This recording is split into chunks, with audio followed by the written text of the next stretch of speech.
April 14th is the New Year. It is the true New Year in the sense that the sun is moving into Aries on this day, according to the Vedic calendar.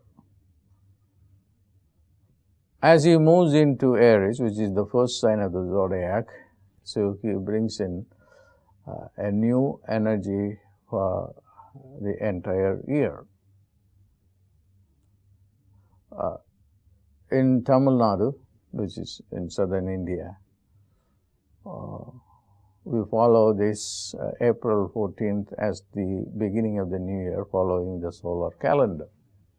And to me, it's a very important time. We have been observing the changes that take place in this world during this time. Now, this new year, upcoming new year, is very important for the entire world. What is going to happen? People are going to recognize invisible forces. Up until now, we have been thinking that there are, stories about alien life and alien life coming down, and then there is a group of people who have formed organizations who talk about aliens. The most important one, which may be of interest to you, is that recently I read about Ronald Reagan, met by an alien who was told that he would become the president of the United States. Please quit Hollywood and go to politics. And this information I think I read from Shirley MacLaine, who is interested in alien life. Now, the very word alien might turn you off, at least some people. But they are, in fact, gods and goddesses living in the outer realm, and then they know better than what we know because of our restricted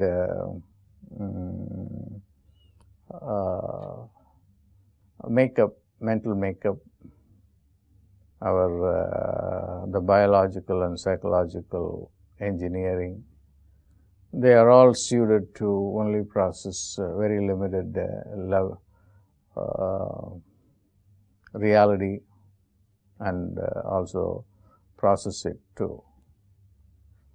When you deal with an alien, and I just remember a book by John Mack, the Harvard professor of psychiatry, has two books.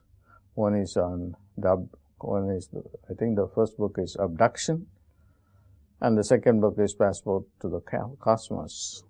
Very, very important books. In these books, he talks about how alien interaction can help us.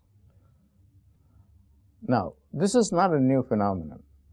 The yogis and the siddhas and the rishis in India were dealing with the aliens, but they called them as gods and goddesses.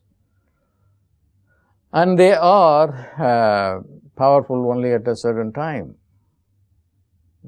And some of them become retired and become emeritus, sort of.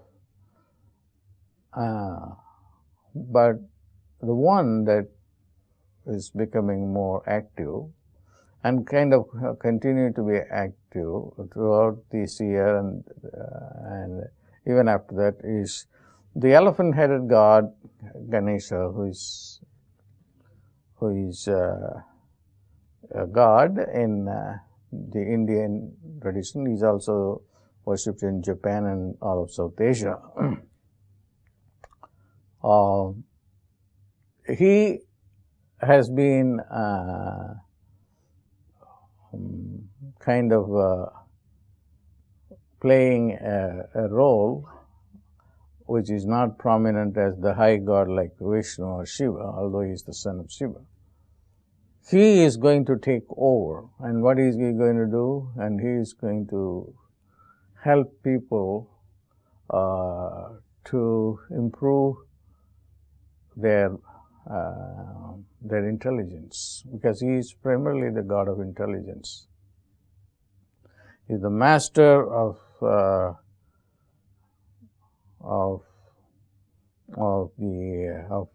mind principle.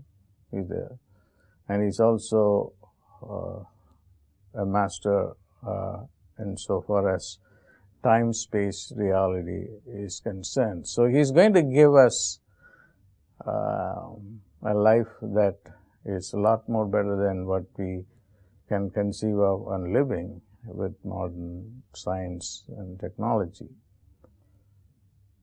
So I'm going to have a webcast on that day about this God, how he can activate certain parts of the brain that will give us the highest intelligence, how he can rearrange our concept of time, because he doesn't subscribe to slow-moving time.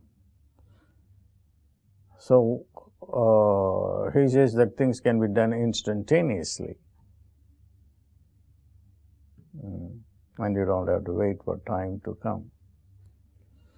So I will talk in that webcast about how he can be accessed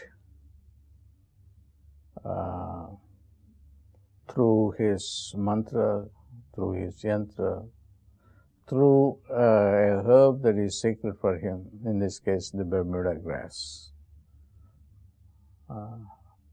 The key points are how he can help us enhancing our brain, and how he can also make us understand